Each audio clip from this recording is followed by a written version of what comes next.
Hello, everyone. Thank you for joining us. This is a mixed media live series. If you're here watching on the replay, welcome. So glad you're here. Make sure you get into comments and get involved.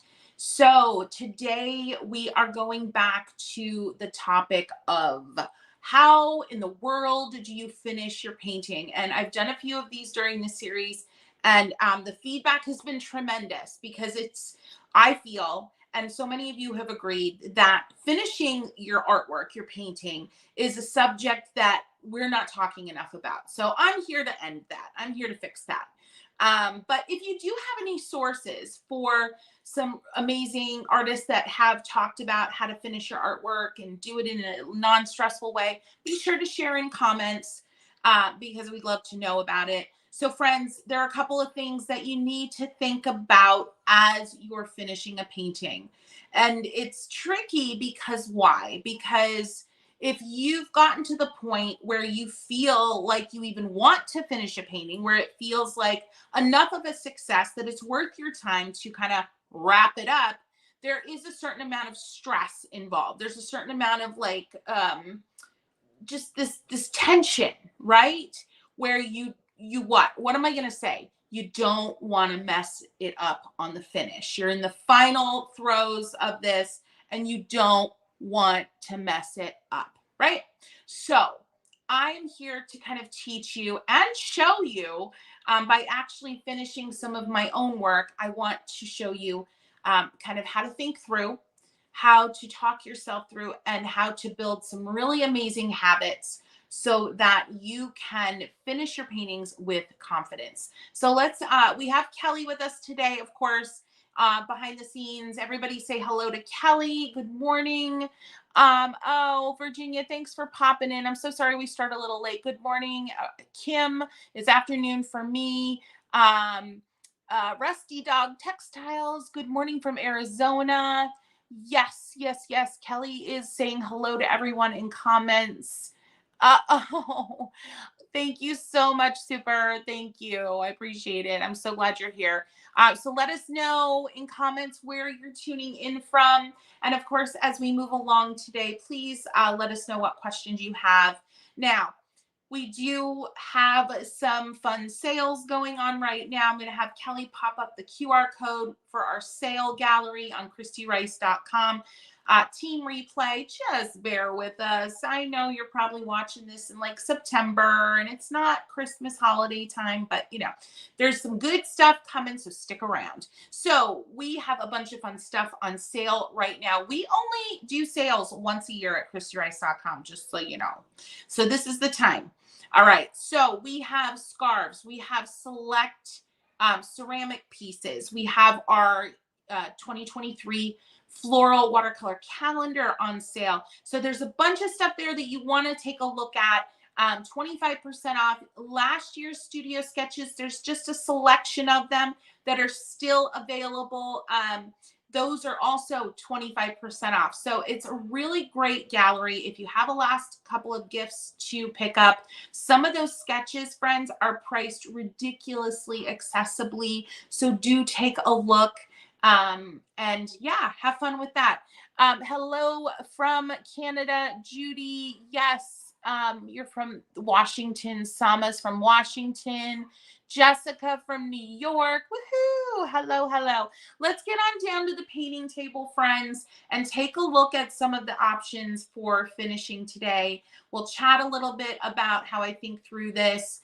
And then we will get to painting and you kind of get to step inside my brain for a few moments. Kelly, if you could take us down to the painting table, that would be fantastic. And we will get a move on.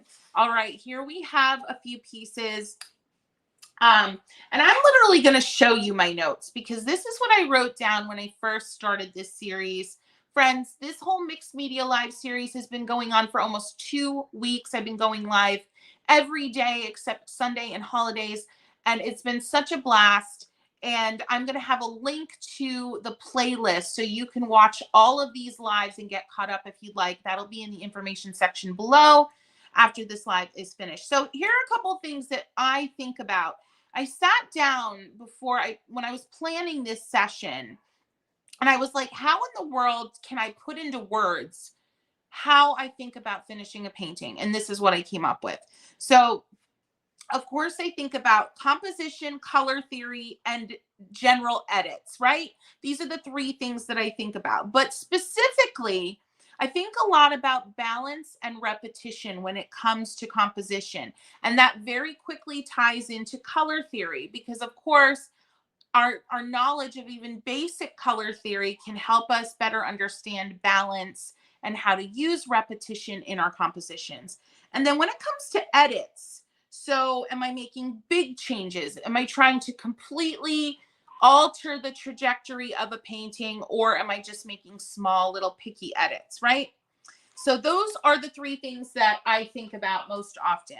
All right, friends, let's take a look at some of the options here. Really fun. So I did this yucca piece. It's got some interesting stuff going on that I want to resolve. But for the most part, this piece, it's well balanced. It's very structured, a little heavier visually at the bottom, which works well compositionally. It's got nice, strong direction, right? But it does have some interesting like little starts here on the left-hand side that I think need to be resolved a bit. And so that would be something I would look at with this piece. Love that. All right. This is a piece from I'm trying to remember which side is up. So much of my artwork is like whatever side up. I can't remember. This is from a YouTube instructional video that I did with dahlias. And this is more, a little bit more of my realistic style. And so this piece in general, I think is pretty powerful, except for the fact that the flower is floating and has no connection to the edges. So I'd want to resolve that. And then I have a few little paint spatters that weren't planned that I would also want to resolve. Yes. Awesome. This one, now this one was also a YouTube video instruction. And honestly, I've been looking at this one for days and thinking about what am I going to do to this? I just don't know what I would do to this. But who knows? Obviously, I need to trim off the side. Maybe I would add some detail, but for the most part, this piece is beautifully balanced. And I'm really happy with it. There is this pink here that was added, and that would be the one thing now that I'm really into it. I might add a little bit of that pink somewhere else to create a little bit more of a color balance in the piece. All right, this was also, have no idea which side is up. I think it's hysterical that I paint in a way that I really don't know which side was up. I've shown this one before during this series, and I think it's because I'm undecided about how I want to finish it. I do have some little paint smudges up here that definitely need to be covered. And this is a good point. This is a really good point, friends. When it comes to, thank you, Sama, so much about the dahlia. When it comes to the edit portion of your thought process, this portion, you may have to contend with some paint splotches and smears and things that you need to work around. And so think about that. I am a messy painter, so I always have paint splotches that I need to consider when wrapping up a painting. Do I want to disguise them or incorporate them into the piece? This is a fun one. Just a heads up, friends, your studio sketches, if you do purchase one, and I make note of this on the website, there could be stuff on the back. That's just the reality of it. There could be some stuff on the back. So just be aware of that, and be okay with that. And who knows, it's kind of fun. I like the idea that there's something on the back and you don't know what it's going to be. All right, so this one, a lot of weirdness going on. I love this flower. I love her so much, but compositionally speaking, she's floating except for the bottom. She looks like she's gonna fall over. She's top heavy. So I'd want to resolve with some more greens. Maybe I would do a bud, an iris bud. Major smudging happening up here. So yeah, some things that I'd want to contend with. Hey, Kelly, can you do me a favor? This is going to be real, guys, friends. Just hold on to your seats for this one. This is going to be hysterical. Both of my phones are in use for this live. My dog is barking her head off. Kelly, could you please text Adam and ask him to do something about the dog that continues to bark? Thank you so much. I have no way of getting in touch with him without completely interrupting this live more than I already have. So could you go ahead and text him and just tell him to quiet that dog, whatever he needs to do, because it's really annoying. But friends, you get what you get during lives. This is real life. We're living it. All right. Any votes for which painting I finish? Let's try to lay these out. Let me know which one you would like me to finish first and walk through and think through with you. So 1, 2, 3, 4, 5. So number 1 is the leafy. Number 5 is the iris. Let me know 1, 2, 3, 4, or 5. Lean, I'm glad you don't hear a dog, but it's actually like driving me insane. I appreciate that. The white flower, this one. Okay. Anybody else votes for leaves, rose, dahlia, iris, or yucca? Okay, we got a number 2. We got a number 4, another 4, number 5, 1 and 5. Oh my good Lord. I don't know which one to do. Number 5, the yucca, iris. I see a lot of irises. We're going to go for the iris, friends, because honestly, she's a good choice. She needs a lot of work. She needs a lot of work. Okay. All right, friends. So first thing I want to attack with this bad boy is the fact that the top heaviness, but it's natural. This is going to happen, right? It's an iris. It's a big, bloomy, crazy bloom that happens, and it's on a thick stalk. So it's naturally going to start to look top heavy. So we're going to get right into it. I'm going to respray. I had my palette sprayed earlier, but it needs some more gusto. All right. I'm going to use my new 3/4 inch dagger. This is just my sample brush. Those are coming soon. And I'm going to just get some right off the bat. I'm going to get some bolder greens going in here and just try to correct this out of balance, top heaviness right away. Here's another little tippy tip for finishing a painting. If you can solve the biggest problem quickly, solve it first. Here's why. It's going to give you some relief. It's going to de-stress you if you can solve one of the bigger problems in your painting quickly and efficiently and early on. All right. Or at least be on the path to solving it. Right. So just by making a few strokes, I've already started to really resolve this top heavy issue. Like boom, right there. I've really been able to resolve that nicely. Okay. So big tip, if you can resolve it confidently and quickly right away, go ahead and do it, because it's going to really help you build some confidence in finishing this piece. Okay. I've talked about this before. Another big tip in finishing a composition. Work methodically. Sometimes that's going to feel like working slowly. And this is what I mean. Put a few strokes down, because when you're in the end game of finishing a painting, it's usually not a lot of little strokes. It's usually some bigger, often bolder moves that are strategically placed that really bring things home. Now that's a generalization, but for the most part, it's true in my humble experience. So make some marks and then back away and take a beat. Take a think. Now, don't think forever and ever, amen. Get in there, get it thought about, and get back to painting. So I'm taking a beat. I'm happy with where this is going. At this point, I'm not going to add any more green, but I want to cover up this smudgy smudge here. And I did mention that I was going to maybe do some buds, but I do feel like a bud there would be awkward and strange. So I'm going to start with a bud here. And maybe this is it. Maybe this is the only bud I do. I'm okay with that. And then I see, okay, I'm already starting to think maybe a bud up there would work. if it was really tall and kind of going off the page, but I'm undecided still. So let me add a stem to this bud and a little bit of green heading up into the bud. Just roughing that in at this point, just roughing that in. I do feel like I want a little bit of peach action, so I'm going to go ahead and flood back some of this color and then lift it out, flood and lift. And then I'm going to head in with some peach and just dab it in like that. Okay, so this this whole section is giving me confidence to then make a decision about up here.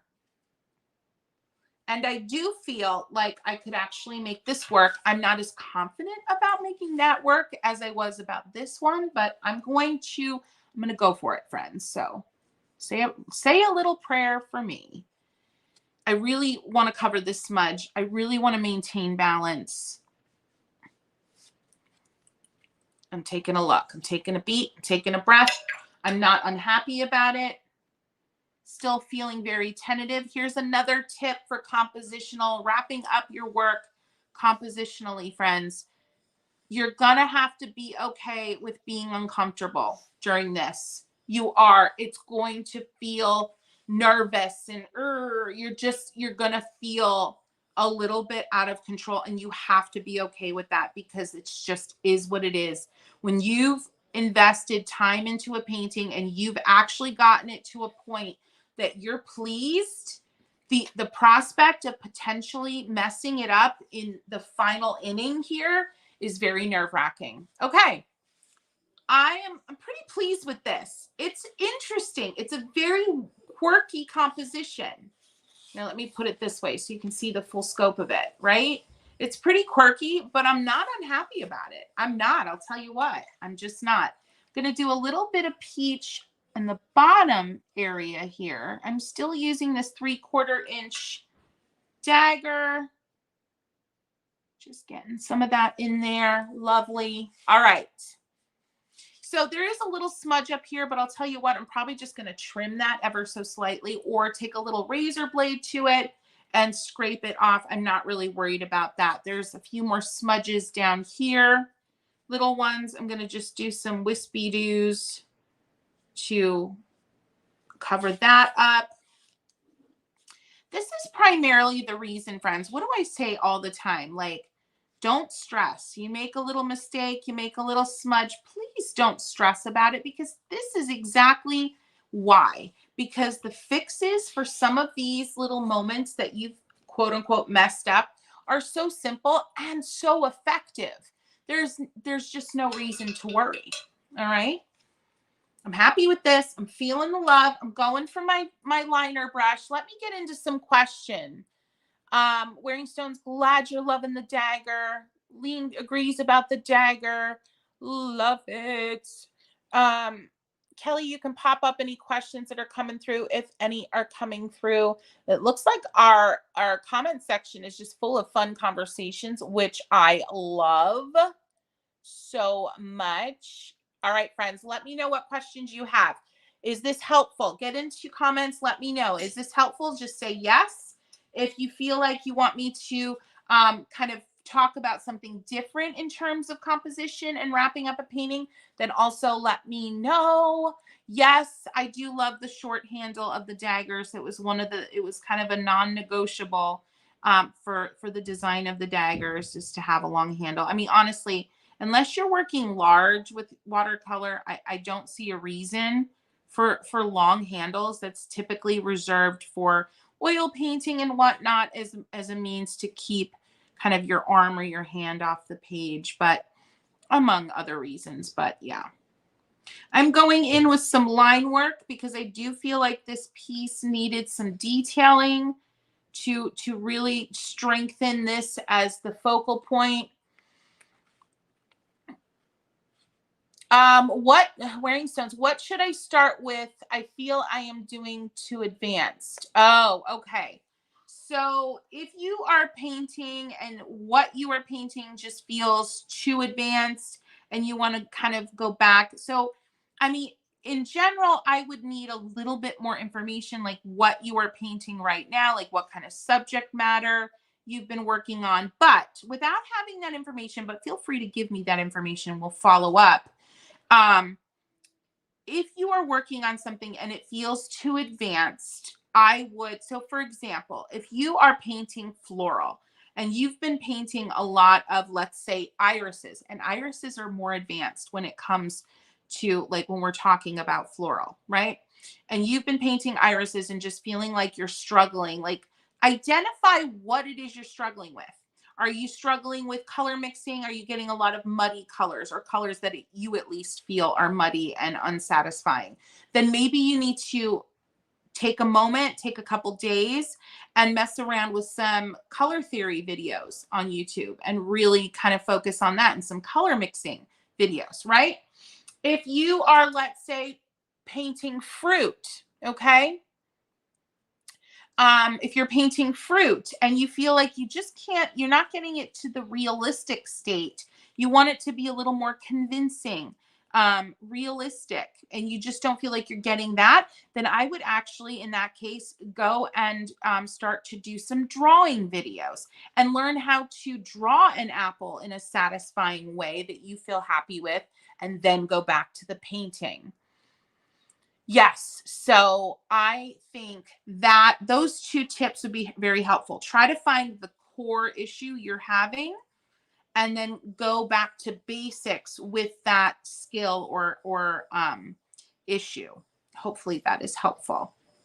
Keep the questions coming. Hopefully you're finding this helpful. I am just having some fun adding these details into the iris. I love all the sweeping, romantic, repetitive lines that naturally occur in an iris, and I like to exaggerate them a whole lot.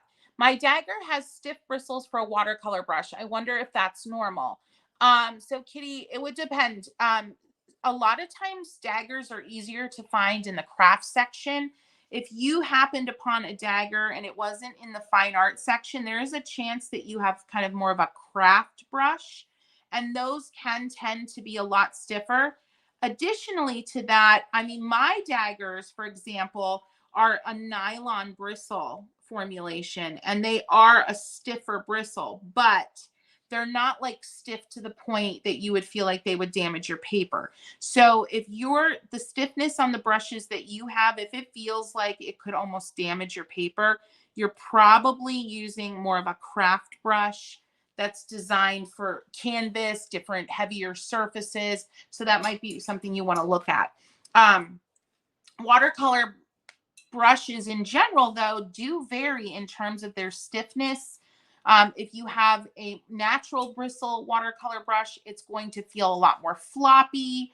Definitely not stiff. However, synthetic watercolor brushes can have a much more stiff feeling, but they still both qualify as, very useful and very legitimate watercolor options in terms of brushes. So that's also something to keep in mind, as you're working through and trying different brushes. You have to find what feels right for you. So I would say if that brush, I'm adding some of these linear details to the greenery here. If that brush just feels uncomfortable for you, it might be nice for you to try something. And there are some affordable dagger brush options out there that may not be as stiff. So the silver brush, the black velvet brushes, I know those are definitely, they have a dagger. It's a longer bristled dagger, so it feels kind of unwieldy underhand at first, but that one is definitely softer. Hopefully that was helpful. Really fantastic question. Friends, please know you can ask any questions of me. It doesn't have to be about this specifically. So keep them coming. Good morning, Roma. Thanks for being here. Sama, this might have been asked already, but do you sell your brushes as singles? No, we don't sell the brushes as singles. No. The only single we sell, actually, I lie. We often have a limited stock available of the 1/4" dagger on christyrice.com under studio supplies. I'm not sure if they're currently in stock. but we do typically have some available. So, but the other brushes, no. So I apologize. I completely forgot about that. But so that is available, but just the 1/4 inch dagger. All right, friends, here, compositionally speaking, here is what I'm thinking through. Now that I have established a better composition, this feels more strong. It doesn't feel as top heavy. I'm probably going to add another big like leaf curling forward right here to even solidify that strength at the bottom a little more. So I've got that nice balance. My color, I feel like I've got a nice balance. So what I'm working on now is detail. And I felt like I wanted to tighten this up a little bit with some detail. Up here specifically, now this is more focused. This is more like zoomed in, figuratively and literally speaking. This area right here feels very unfinished. There's even a little hint of paint spatters and splotches that weren't on purpose. So I'm going to go ahead and fix that. And this is the beauty of what I mentioned before. Because I went ahead and made some big corrections right off the bat, I am now enjoying the fruits of that labor because now I'm just having fun. I'm doing the stuff I'm confident with, and I'm just wrapping this piece up with a relaxing vibe instead of a stressful vibe. So just yet another reason to, head into that painting and try to fix the big issue right off the bat. And it can really make for a very enjoyable finish session to your painting. All right, taking a step back. I still haven't covered that little smudge, so I need to carefully get in there and do just that, but without calling too much attention to that area. I still want this to feel natural, like part of the flower, like it wasn't a struggle. Like, of course, we don't want our corrections to feel like corrections, right? We don't want that. So we have to be thoughtful. So I'll tell you what I did here. To cover this smudge, I had to have, and I see that question on screen. I will get to it. Kelly, just leave that up there for me. I wanted to fix this area here, but I needed to have enough coverage to do that.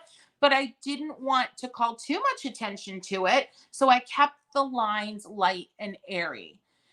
Ashley says, did I see that you're planning on releasing a travel brush? I feel like I saw it once a while ago, but I haven't heard about it more. Yes, ma'am, I do. I have it right here. The travel brush is coming very soon. It's called the Joy Chaser. There she is. She is a number 6 round with a really nice full belly to the main part of the brush. And then she tapers to the most exquisite, almost single hair tip. It's also synthetic, but has a beautiful like bounce and softness to it. And then she pulls apart and collapses for easy travel. And friends, I'm very happy to report that she fits right into your Art for Joy's Sake palette with room for another. Who knows what's coming down the pike. So that is the brush that is coming soon. How can I lose the fear of a white page? Oh my Lord. This is such a good question. I'm going to keep adding detail as I answer this question, but I'm so glad you asked it. It is a question that we cannot hear the answer to too much, because that fear of the white page plays such a massive role in our perceived success on this journey, right? So just adding a little kind of detail here that makes it look like that pod, that bud is unfolding, unfurling. So here's the thing. The fear of the white page could be a result of many things, but ultimately it doesn't really matter in the moment what has caused the fear. We have to build habits to get around the fear, and we can deal with the cause later. At least that's my opinion. Being creative, there's this misnomer, there's this idea that being creative and being an artist just is always joyful and always feels effortless, and it's a stress-free. And that is just not the case. And to be honest, that is not the case with anything that makes us feel good, that has the potential to make us feel good. Let's talk about exercise, right? So we know it makes us feel good. We know it's good for us. We know that it releases endorphins. But why are we so reluctant to do it, right? And I'm just speaking from personal experience. I'm in a little bit of a exercise dry spell. Can you tell? But the thing is, we build habits to make it easier for us to to execute and stay consistent with the things that make us feel good, right? It's the same with art, it's the same with watercolor. So remove that expectation that it should always feel easy, that you should always have the ideas, that you should always know what's coming next, because this is a hobby and it's supposed to be joyful all the time, right? No. Just get rid of that expectation. That can help. Because if you start the self-loathing and the negative talk, like, oh my gosh, what's wrong with me? This is supposed to be fun. This is supposed to be relaxing. And I'm stressing over an idea. I don't even know what to put down on this page. Like, you get into that loop, and you see where I'm going with that. Like, it is just that. It's a loop that takes you absolutely nowhere. So we're going to remove all that junk, right? We're going to work on building habits. So have a trigger when you start fearing, whatever your fear chatter sounds like. Figure out if there's a phrase that you say to yourself when you're starting that fear chatter. And when you hear yourself say that phrase, whether it's out loud or in your head, let that be your trigger. And here's what I want you to do. When you start to hear that, grab out a scrap piece of paper, and I want you to do color bumping. This is color bumping, friends. You lay down color, you rinse your brush, and you lay down another color right next door, and let them bump up next to one another. You're not painting anything. You're just getting paint on the page, and you are building a habit that starts to release fear. So let me kind of word this another way, right? So we have like, what do we call it when we have like, keywords or, signal words with our significant other, a word that we say that signals to the other person, like, I'm in trouble, I'm nervous, get me out of this room. Or, you're on a blind date and you tell your best friend, if I text you and I say this, call me with an emergency. Well, you need to do that for yourself. Come up with a signal word. Like I mentioned, some kind of fear jargon that you are starting to rattle off, that fear chatter. When you figure out that what that fear chatter is, what that phrase is, let that be your signal word to yourself that tells you, okay, it's time to rewind, reset, do some color bumping, take a breath, and then come back. Because sometimes when we hyper focus on what should I do, what should I paint, oh my gosh, the page is still empty, I haven't done anything, I set aside this time, and I've done nothing. You see, I'm doing it. I'm giving you example of fear chatter. When we get into that cycle with ourselves, friends, it's a spiral. It's a spiral. So you need an activity, you need a motion, you need a movement to move you out of that spiral. That's my tip. Hopefully that was helpful. My very long-winded tip. Let me know if you felt like that was helpful, or if there's part of it you would like me to elaborate on, while I am adding some unexpected detail here at the bottom. I thought I was going to do a big leaf, but I thought maybe instead, to get some more visual strength right here, I'm going to actually fill it with some smaller detail.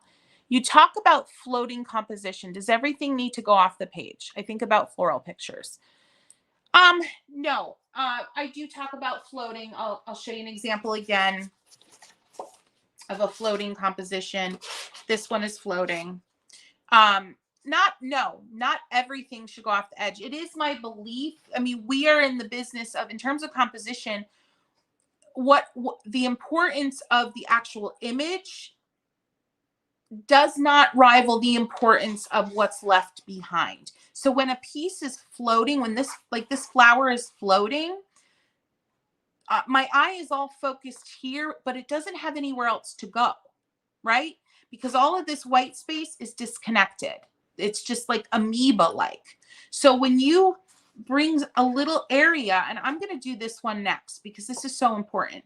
When you bring a few moments off the edge of the page and start to think about what negative space that then leaves, it really makes the piece a lot stronger visually, because your eye knows, okay, I'm going to look at this first, and then it's taking me here, and then it's kind of bringing me back to here, and it keeps that flow. It keeps that flow. It keeps that flow.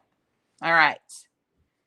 Hopefully, Lean, I'm glad this is helpful. Super, super dupes. I love painting on ornaments, small spaces. I do too. I honestly do too. Question. How do you show branches and leaves coming up towards you when painting trees and or bushes, plants, and flowers? Oof. So, it just really depends on the view. Typically, when something's coming towards you, it's widening out. It's becoming more prominent as it's coming towards you. And as it's fading into the background, it's tapering, right? That basic perspective, that kind of that long road going into the distance. It's wide up here, and then it's tapering. That's your basic structure, your basic idea. Same thing with flowers. If you look at like when people are drawing like peonies, right? Now I don't have any here that are like a 3/4 view to show you, but like, let's just think about a peony, and you see some of those petals curving forward and towards you. The petal that's closest to the center of the flower, that point is narrower, and then the petal that's curling towards you is coming out and getting wider. So hopefully that helps. Dawn says, I purchased your brush set and I love it. My cat's tongue has bristles sticking out on both sides. I wash and dry it after each use. It no longer points in a clean line. Is there some way to fix it? Dawn, do us a favor. You know, these are produced, they're mass produced, you know, so there are always a chance that you just have one that is a little wonky, and we've had that happen before. Send us an email with a picture of what it's looking like when you try to make it come to a point. And honestly, we'll just go ahead and replace it for you. That's no big deal. Just send a picture. Attention, Kristen, cat's tongue brush issue, something like that. And I'll let her know that's coming. But yeah, that's no problem. We'll just send you out a new one. Because my cat's tongue, I've been using, oh my gosh, this one I've been using for like over a year. And as you can see, she perfect. So yeah, it sounds like you might have just something a little wonky happening. So no worries. All right, I'm going to grab some peach, friends. These are amazing, amazing, amazing questions. Keep them coming, friends, because I love doing my best to answer beautiful, lovely, helpful questions like that. So do keep them coming. I love it. I'm adding some peach here. I don't know. Peachy, corally moments. All right. All right. I'm kind of feeling it. I'm kind of feeling it. I feel like I want this to run through this greenery here, using the cat's tongue because it was in my hand, and I'm actually glad I did. That's kind of fun. Like a little, oh yeah, a little vine. This is not what I was expecting. This is the other thing about finishing up a painting. Go with it. If you do something and you weren't planning it, you want to kind of hover between the planned and the thoughtful, but also giving yourself permission to do things that are completely unplanned. Those happy accidents. Don't deny yourself those happy accidents, friends. Don't do it. Because there's so much amazingness that happens in the happy accident realm. There you go. Thank you, Kelly. Thank you so much. I have to say, wearing stones, I appreciate that. I'll tell you what, I don't mess around. You know, you all have been so incredibly supportive of what we're doing with the brushes and Amazon. And there have been hiccups along the way. We actually had a batch of brushes that had a legit like defect, and we had to like go through the motions of like having them remade with our manufacturer, and ultimately it all got sorted. But if any of you were impacted by that, you know, like all you had to do was email us and be like, Christy, I think I got one of the wonky brush sets. Help. And you, like, we had another brush set out to you within days. So please don't mess around. Like, if you're having an issue, please let us know, because it should not be that way. It should not be that way. And we take care of it. And our manufacturer takes care of us. You know, we have a really amazing relationship, and they, oh my gosh, they, like, if we ever, when we have to report any issues that we've had, they get so upset and so, like, just nervous, and they're really sweet about it. So we're really pleased with the way that we've been able to handle and address, you know, issues that just, you know, inevitably come up. Adding a little dry brush here, that feels fun. Oh yeah, I'm glad I did this. This is really fun. You can see how that, I'm going to turn it on the side so you can see the full extent of what's going on here. And then I'm going to go ahead and add a little bit balance, just speaking in terms of balance. We need a little bit more of this going on up here, just some of the viney stuff. I am using that number 6 round travel brush here. Lovely, lovely. I do like the peach edition, so I'm going to do some of that. Little hints of it coming out from behind here. Nice. I'm going to take a beat. I'm going to take a moment from adding more of that kind of detail, because I do feel like it's getting to that point. It's almost too much, so I'm just going to take a beat. There is an area up here that's bothering me. Like, there's this purple splotch. I don't know. Like, I don't have the reference image with me, like, and that's okay. So I'm just going to go ahead and try to resolve this area and make it feel more intentional, and possibly add something on the other side that makes it, yeah, definitely going to add something over here that gives us a little bit more of a feeling of symmetry. And that will definitely help with the perceived intentionality of that area. I'm going to take that number 6 round and just go over this with clean water and wash that out a bit. Okay, that makes some more sense, and kind of bring this a little bit more to a point up here to mirror some of these points. Now this, what I'm doing here is because I do have some knowledge of the basic structure of an iris. And so I do have that knowledge. So you may want, in your planning of wrapping up a painting, you may want to just further kind of familiarize yourself with the structure of the flower, or whatever it is that you're working with, to make some of those final decisions. I'm also going to go down here, pulling out just a more traditional yellow from another palette.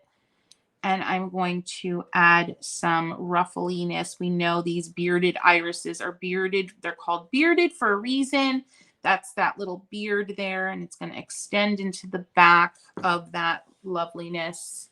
There she is. I need to do dry brush stroke training sessions. Oh my gosh, Lean, that is a great idea for a video. I'm going to do, oh, can I steal that? Can I steal that? Can I do a video about dry brush? I also think dry brush is something that isn't talked about enough. So I think maybe we need to do that. What do you think? Do y'all agree? Have you all seen dry brush out there? Like, are people talking about it? I try to stay up on the YouTube trends, and I have not seen it. So you'll have to let me know if you have. Oh, baby girl is up and wreaking havoc on the land. Oh, she is. My girl has been in a mood the last week or so. I don't know. Do they still cut teeth? I can't remember. At 3? I don't know what's happening, but she is like fit to be tied. Sassy sassafras. Woo! All right, I'm going to stop. I'm actually going to stop on this. Take a think. Put her off to the side. Yes, dry brush. I see lots of yeses. Wonderful. Friends, if you're having a good time, you know what I'm going to ask. You know what I'm going to ask. If you are having a good time, would you please go ahead and give this video a boop? Friends, that's a like. And if you're watching on TV, you're not going to be able to do it. Don't worry about it. But if you're watching anywhere else, please give this video a boop. That's a like. That tells YouTube that you're having a good time, that we are having fun. I think this is actually the way it's meant to. I really don't know. Anywho, friends, I am having a blast. If you are too, go ahead and give this video a boop. That's a like. It's a little thumbs up symbol. And if you haven't already, if you're new here and you haven't subscribed, I don't often ask for subscriptions, for subs. But you know why? Why not? If you haven't subscribed and you are feeling the love, please go ahead. I post 3 times a week. I do these live sometimes where I go live like so much. And there's a lot of, I think, fun to be had and stuff to learn here. So go ahead and give us a follow. Okay, I literally don't remember which way is up. This is looking good. This is looking good. So this is going to be it. And now I'm going to go back and look at the video that this was originally done for and be like, OMG, I did it not right. You can do it on TV. You pause and thumbs up and then play.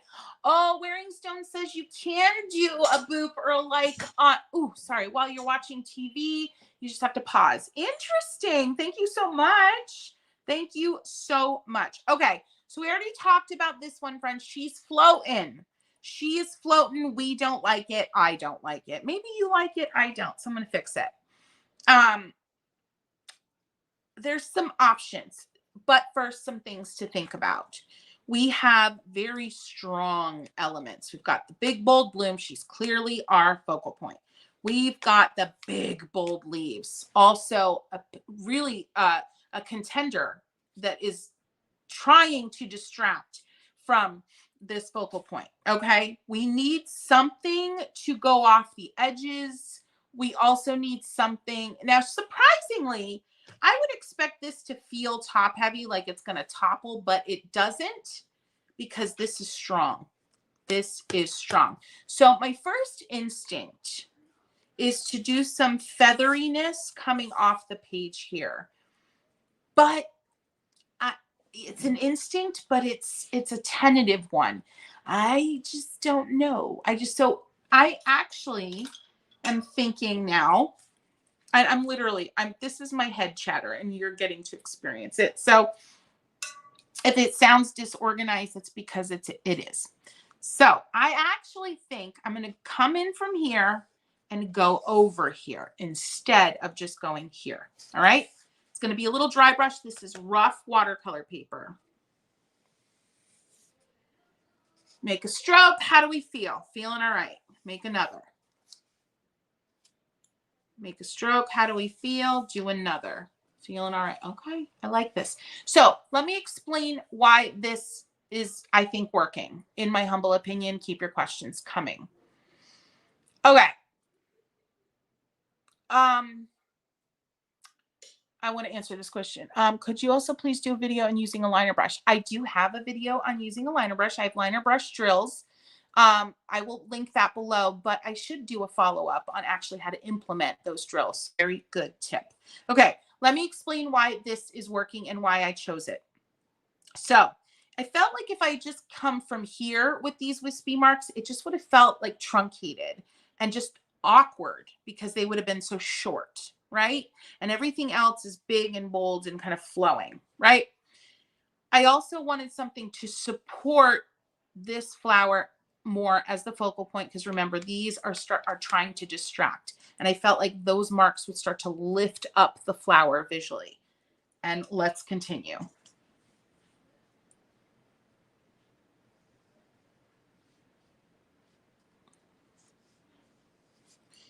I will explain why I'm making these press and lift marks, why they're simple. I'm probably not going to add detail to these. And here is why.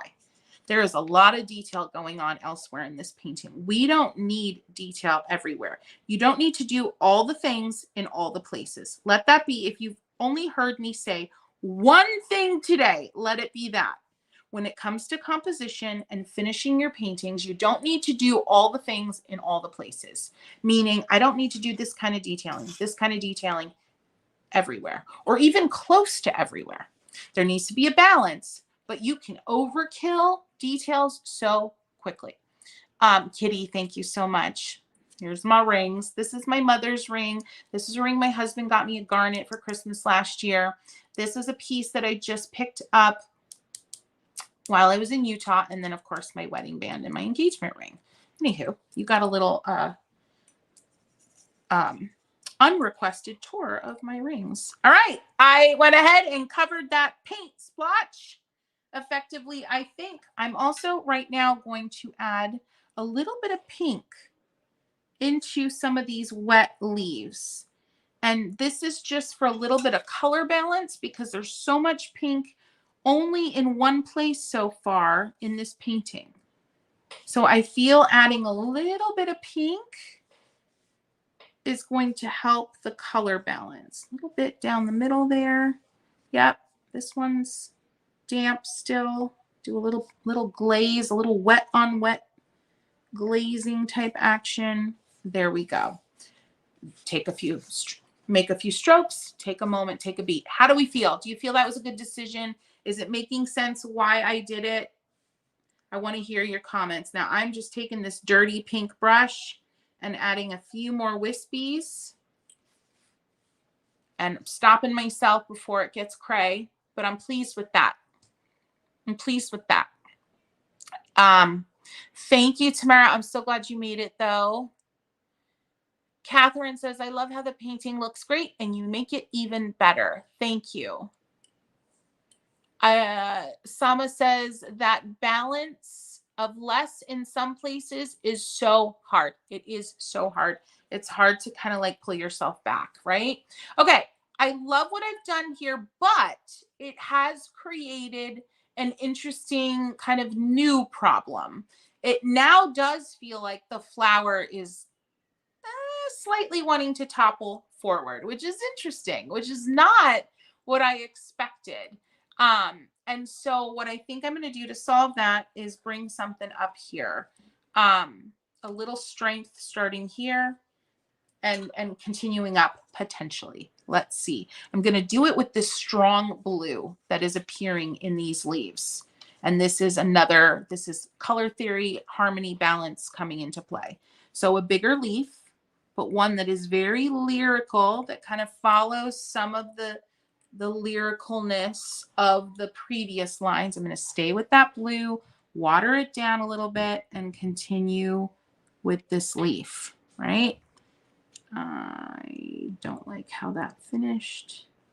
I really want, my goal is to get things starting to look like it's curving back towards here, right?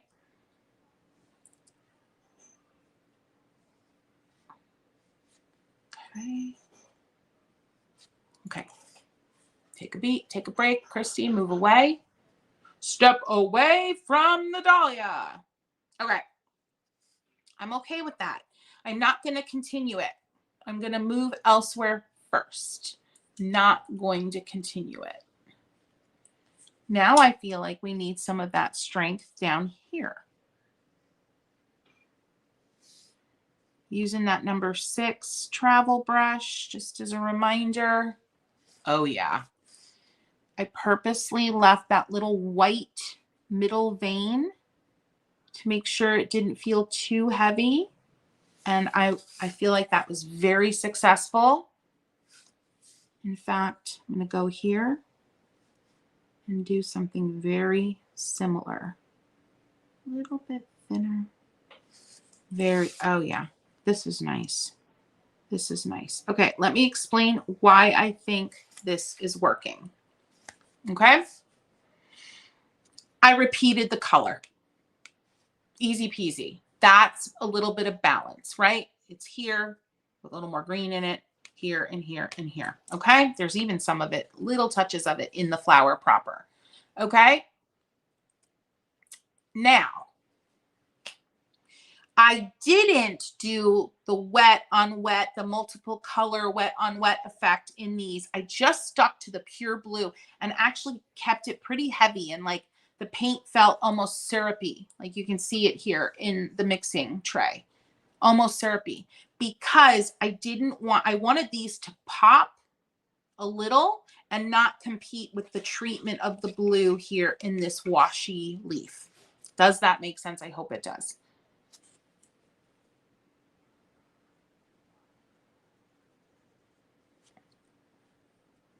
Making another little mark, seeing how I feel. This one happened dry brush, and I like it.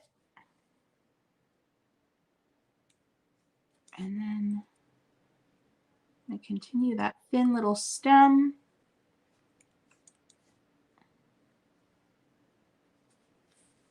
I like it. I like it. I like it a lot. I'm going to curve her around.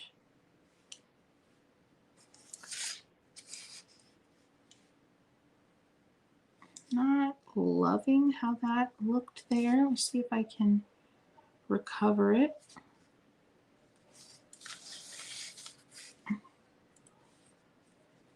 Not unhappy. I'm going to make this a little wider. All right.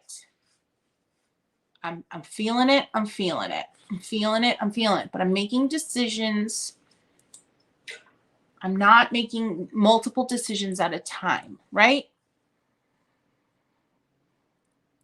Yes. Thank you, Lean. Yeah. Thumbnail says, don't paint without this brush. Yes. So helpful. Friends, you're awesome. The comment section is so helpful. You're like a living, breathing encyclopedia of my channel. Like, you remember stuff. I love it so much. You guys are awesome. Okay. While this is all drying and kind of setting in my mind and I'm deciding what I want to do, I'm just going to go have some fun in this dahlia and just juice up some of the detail here. By design, though, I don't want all areas to be, I'm not going to detail all of the areas the same amount. For example, I love this area here. It is untouched. It's just a beautiful, simple wash. And I am not going to glaze over top and add more detail to that area. I love the contrast of detail-y areas and non-detail areas. So I'm going to let that one go. Using my number 2 round, just a little damp here. And I'm going to blend out that little bit of color that I just added. And that's going to create just a little bit of contrast there. Go back in with a little bit of that blue-green that I was using in the leaves. And just with the liner brush, just dabbing that in right where these leaves intersect, just a little bit, to create a little further depth. Do you see that? Isn't that fun? Just notching out, I call it. I always say notching out. Just a little notch of color. Look at that. Look at that. Isn't that pretty? Such a simple little movement can create so much lovely contrast. I'm going to go do a little bit of that up here to define this petal a little more and how it hits against the others. Just going in with some really strong red, rinsing my brush and coming back and blending it out. When I get too much color on my brush again, I will rinse again and blend. This is basically pulling or ombre technique, but using it in a small area to define detail. I also want to cover up this awkward pencil line, which is way too late to erase. So I'm going to just add some color in there. And some more color in there because it's not covering it up. And then rinse my brush and blend it back. Blend it back. Look at that. And there we have it. We've covered her up. We may have to go in later and add a little bit more detail to really bring that home. But for the most part, that pencil line is history. And we got some really cool definition to boot. Yeah. Woo. I'm going to go clean this up a bit. These 3 petals intersecting here. Compositionally speaking, friends, what this is doing to complete the composition is just really hitting home that this pink flower is our focal point. So every move that I make here, I'm trying to just add a little bit more robustness and wow factor to this flower. Just dabbing in a little bit of red towards those 3 intersecting areas, and you can see what that's doing. Isn't that so fun? So pretty. I think we need a little bit of that blue because, as you can see, I've used really strong, like dark Just a really dark color in some very tiny select areas to bring home the detail. Combining blue and green around the flower will create some balance throughout the painting, especially when you've got only one large flower. So that's a question. Combining blues and greens around the flower will create some balance throughout the painting, especially when you've only got one large flower. I think so. I mean, I do think it's creating some balance.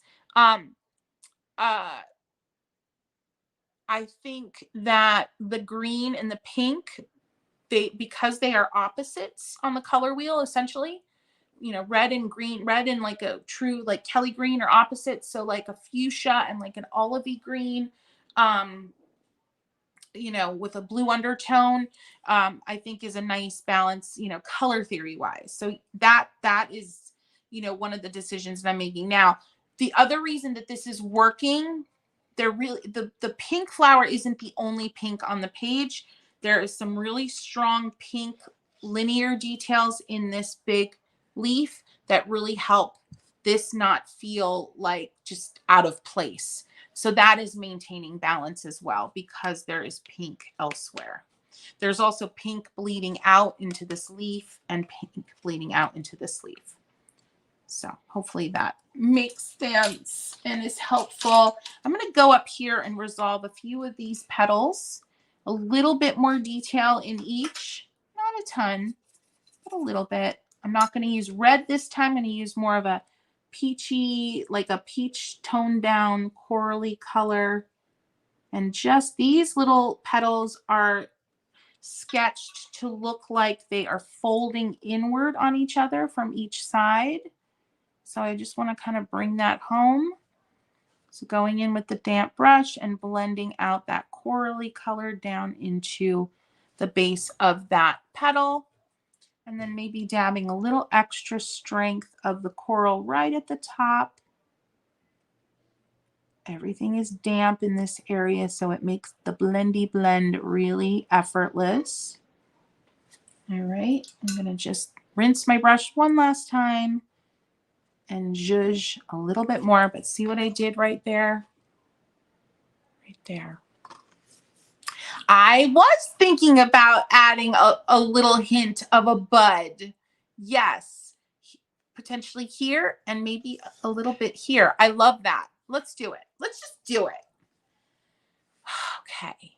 Buds, buds, buds, buds. I'm thinking. All right. Enough thinking. Enough thinking. I'm not going strong with this. I'm going softer. And I'm going to do 3.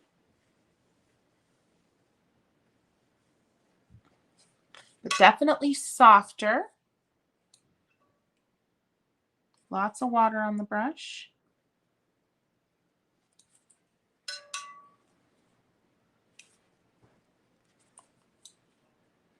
And then I'm going to go over these. Blendy blend a little bit. Blendy blend.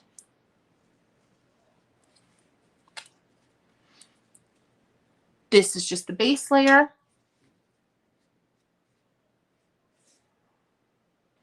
Maybe one right here. Creating kind of a triangle of sorts.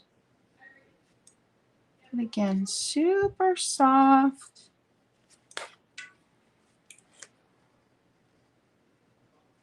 Okay. I like this, but what I want to do next is add some really lyrical, whimsical, thin, linear detail, but I need these to be dry before I do that. So we're going to just sit in the uncomfortableness that is this moment right now, because these look funky, right? These look funky, but I think it's going to work. I just have to give it time to work and not rush it. This is such a pivotal moment, friends, because there are so many moments in your paintings that you have to sit in the uncomfortableness, or else you run the risk of getting nervous and being reactionary and going in and trying to fix it too early and then like royally losing it, losing the effectiveness. All right. I am going to do a really light pink leafy situation right here. Need a third one. Oh yeah. Uh-huh. I like it. I like it a lot. A bit there and there.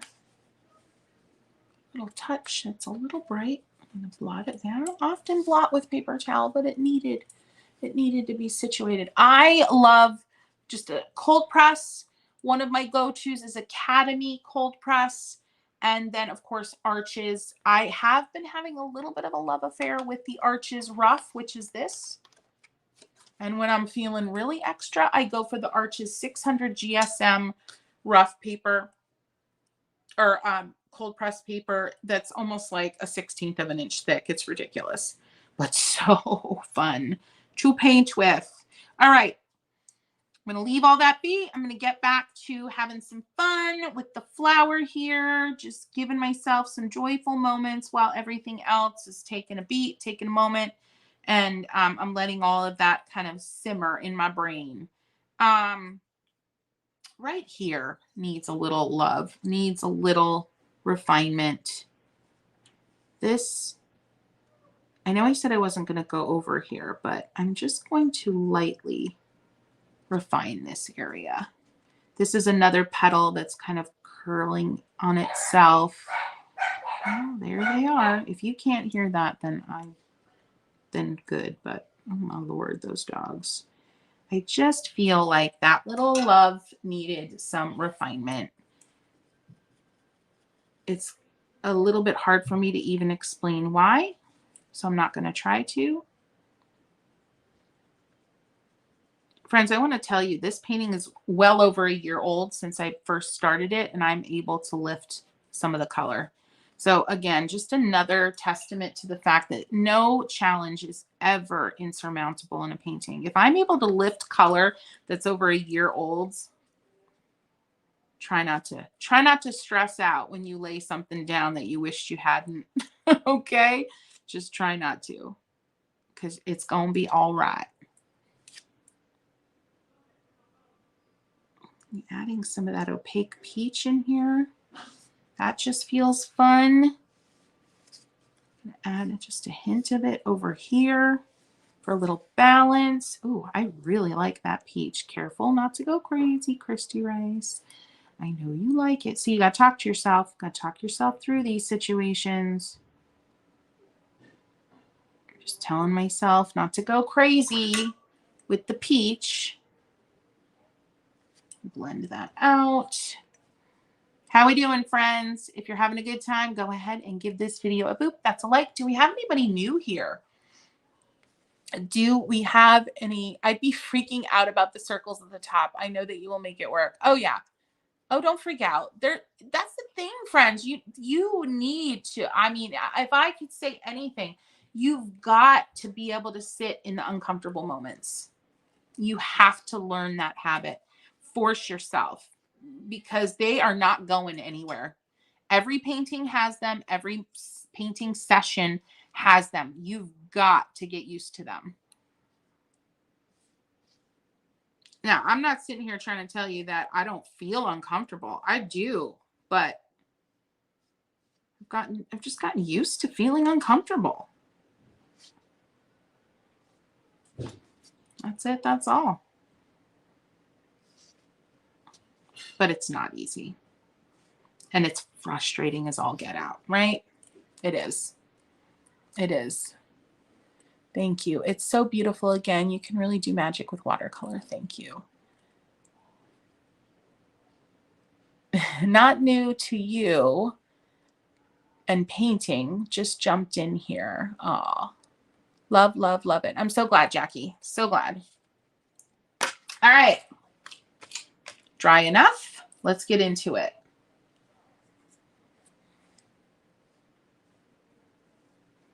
I am just going to refine these shapes.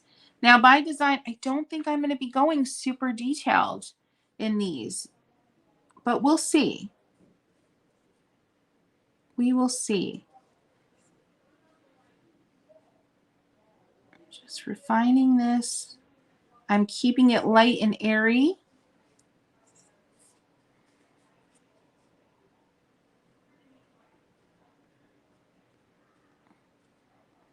go.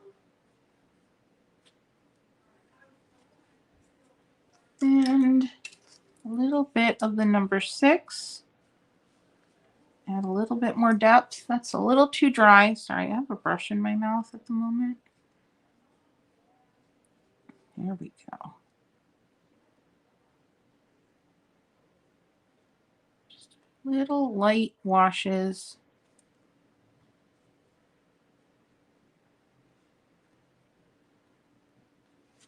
Mm-hmm. Mm-hmm. Mm-hmm.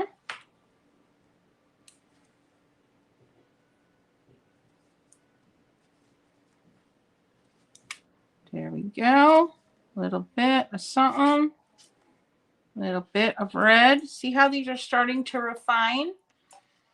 But they're still strange. They look like eyeballs. They're still floating. It's okay. It's okay. All is well.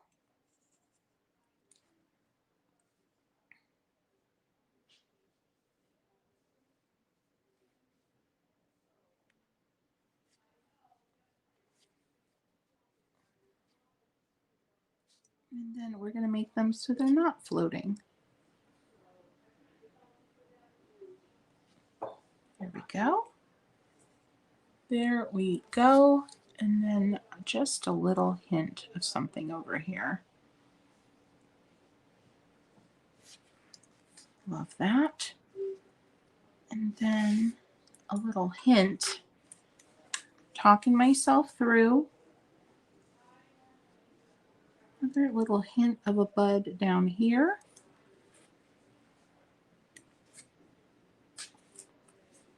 Mm-hmm. I'm undecided. What color did you use on the bottom left leaf?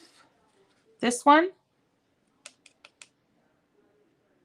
Let me know if it's this one. Floating eyeballs.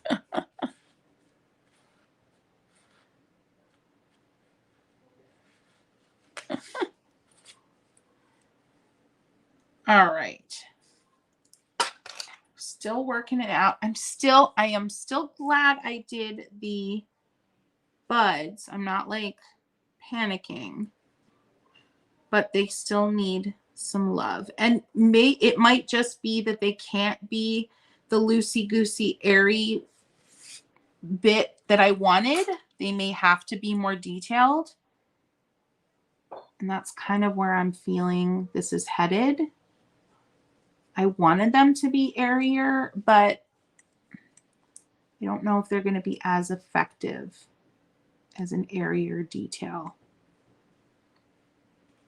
So I'm going to go ahead and make one of these, just slowly make it more detailed, and then see how I feel about that.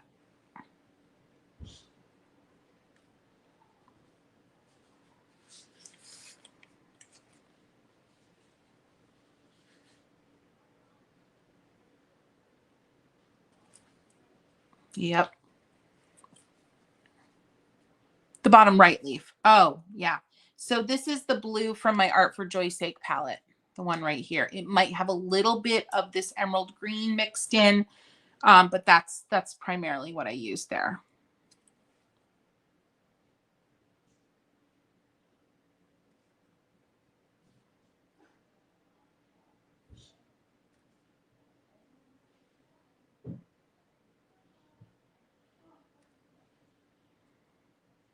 Yeah, I feel like they do need to be more detailed. But, you know, the best laid plans. The best laid plans. It's okay.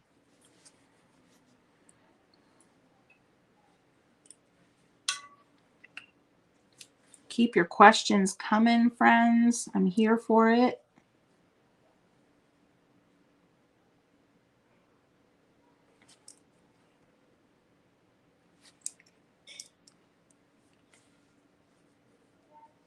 I just got your palette and it is bomb. Thank you, Mary Ellen.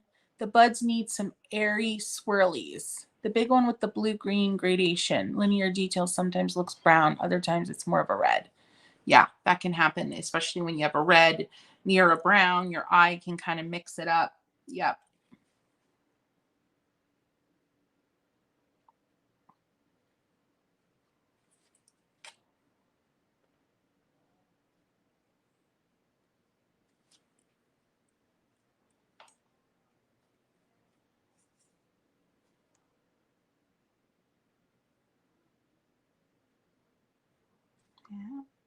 That works. Limited detail in there.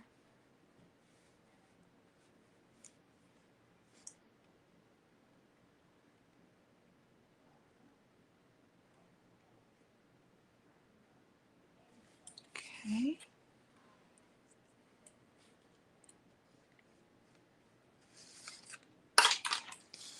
I am going to go and add more swirly doos over here. And when I'm done with that, I will tell you why I chose that. Friends, thank you so much for being here. I know this is an interesting kind of a session, but I do hope it's super useful. I hope that seeing the actual thought process that's being utilized and carried through a painting session is helpful and feels, feels valuable. And so I appreciate your feedback. I appreciate your comments. I'm super grateful for these sessions because it's like a think tank. It's like a watercolor think tank. And I love it. I love it.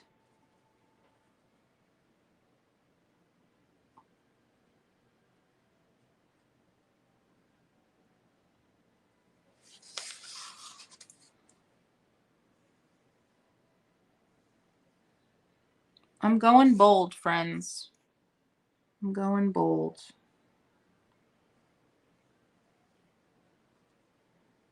And sometimes it's just what you need.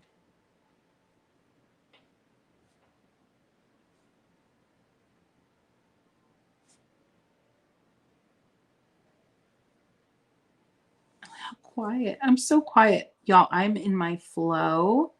This is what happens when I'm in that joy state and like I'm concentrating. Woo! Okay, that feels good. That feels like a good decision. I am going to be adding some really bold linear detail to that area, but not quite yet. I need it to be a little bit more dry, but we'll be getting there. We'll be getting there. I'm really happy. This color has done a lot for this composition. I knew how effective it was down here. So adding it up here felt like a good decision. It's very strong right now. Let's not panic because it's so strong. I am going to pull out. I want to mimic some of that, the highs and lows of down there. So I'm going to lift out some.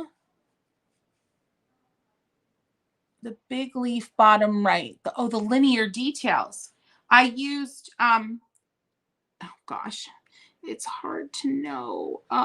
It looks like I used Opera Rose and maybe some just like a cadmium type red.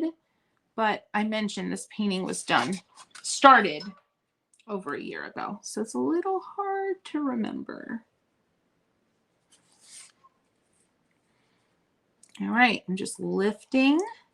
This is what I call positive lifting because I'm not lifting this because it was a mistake. I'm lifting this to get some cool effects. I'm lifting. Now, could I have accomplished this look by being more purposeful, I guess, with where I laid down my color? Sure, but I couldn't have accomplished it in the way that I accomplished it here. I wouldn't get the same textures and the same interest that I'm getting here. So positive lifting is something, it's something I named to kind of like reimagine and reframe how we use lifting in our artwork. Yes. Yes. Am I packed yet? I am packed for Disney. Yes. Go bold or go home. Yeah. Yeah. Okay. So this needs to dry before I can add the linear detail that I want to add. Let me see if there's anything. Yeah, I'm going to go into the flower and push some of these moments here. Push some of this shading and contrast detailing for fun. Little there. That's nice. It's like you reward yourself with the really, really fun stuff, the stuff you're super confident with in between the scaries, right? In between the scaries. But it needs to be said. Again, this is a habit building, right? If you learn what in the painting is soothing and what is confident, like what techniques are you using that you are very confident in, you can kind of reward yourself or better said, give yourself kind of a reprieve during more stressful moments in the painting. Yeah.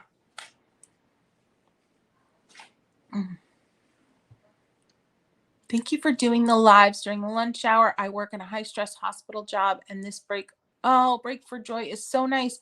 That is often. That's awesome. I love that. That's so cool. I'm so glad you've been able to be here. Amazing. Caddy says hello from Lima, Peru.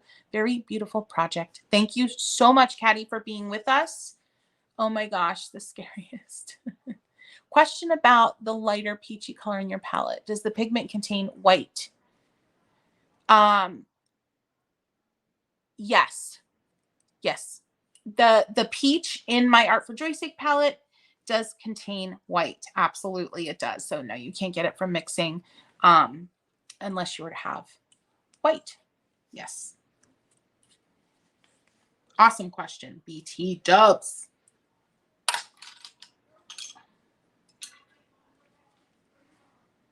Speaking of that peach, whilst I'm waiting here, I got a little something I want to try.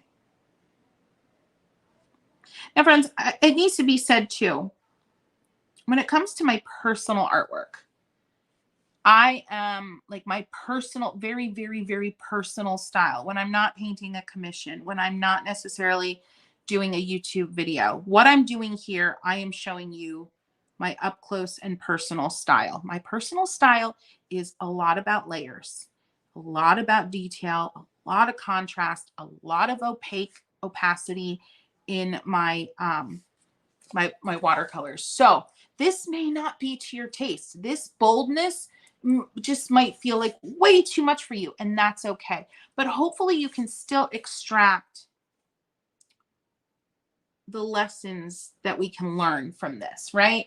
So I'm not sitting here saying that this is the only way to finish a painting. Absolutely not. There are a million ways I could have finished this painting. I'm choosing to finish the painting in a style that is very much my own personal style.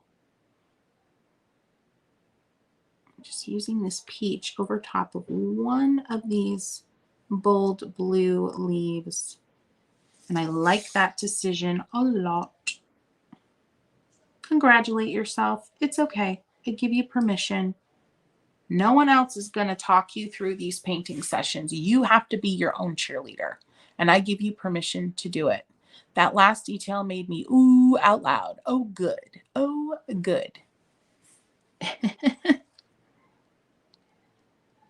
That's what we want. We want ooze.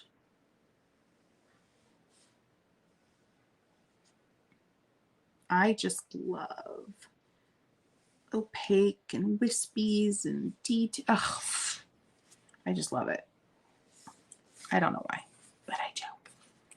She's still not dry enough, but I am noticing that those leaves that I painted over are rearing their head. So a little bit of my fluorescent yellow for that little bit of non-shimmer sparkle is in order. And that's going to kind of mimic what's going on down there. Everything's still damp. That's working out nicely. Yes, yes, yes. And that's even, look how that's creeping into that bud. Ooh, so good. I do like it. I do. Waiting for the Disney nails. They are coming on Thursday. So you won't see Disney nails unless you, in terms of videos, you probably will see my Christmas Disney nails in January. on this channel, which is hysterical, but that's just how it goes. The videos that you're going to see through December, you're going to see these old nails. But anywho, I'm so glad you're as excited as I am about what my Disney nails are going to look like. That's so funny. I love it. Kelly, let's go ahead and do a giveaway. We haven't done one in a few. Let's go ahead and give away a calendar, friends, because, you know, 'tis the season. This is for live viewers only. Team Replay, we are so honored that you're here and you're listening to all this chatter, and welcome you to get part of the conversation in the comment section. But the giveaway that we're about to jump into is just for our live viewers for obvious reasons. But thank you, thank you. So we're going to do a calendar giveaway. Woohoo! Kelly, think of a question. Putting you on the spot, girl. Putting you on the spot.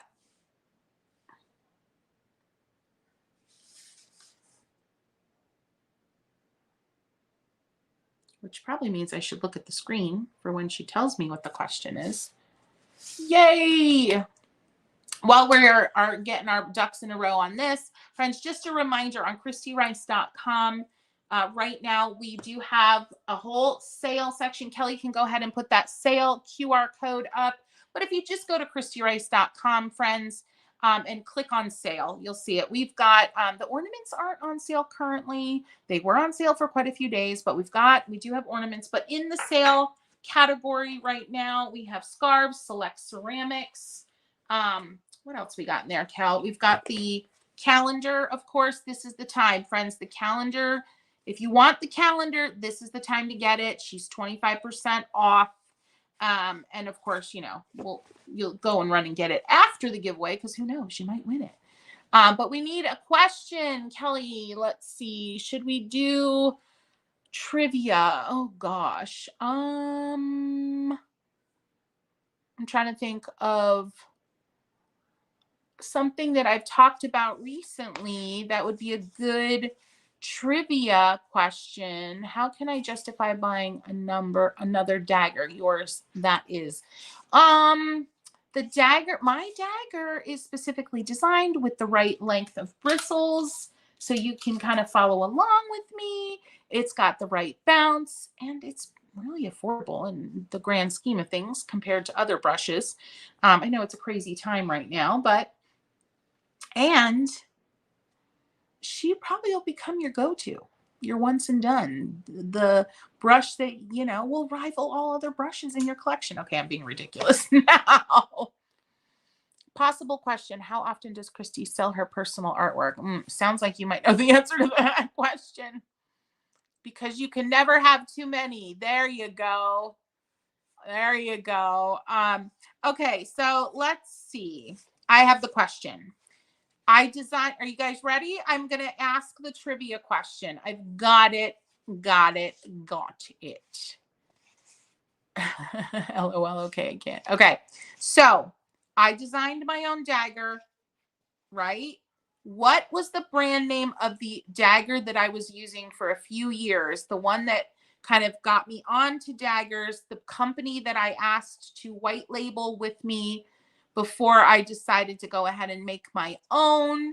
The company that they ghosted me. They wouldn't white label the brush with me. Do you remember the name of the brand of dagger that made me fall in love with daggers? Now, of course, I didn't copy that dagger. I made a ton of changes. Mine is quite different. But what is the name of the brand? All right, I see it. Vicky said it. That was a good trivia question. Kelly, let's just confirm that Vicky was indeed the first to answer correctly, but Royal and Langnickel is the answer. Awesome sauce. I love it. I love it so much. I love trivia. All right, let's take a looky-loo, friends.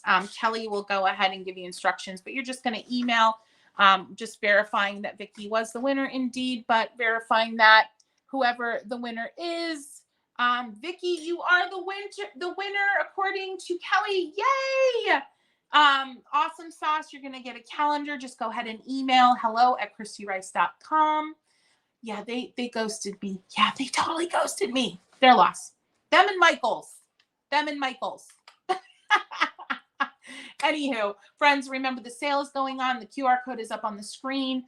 For our live viewers, Team Replay, thank you so much for being here. Vicki, go ahead and email hello@christyrice. Attention, Kristen, giveaway winner, something in the subject like that.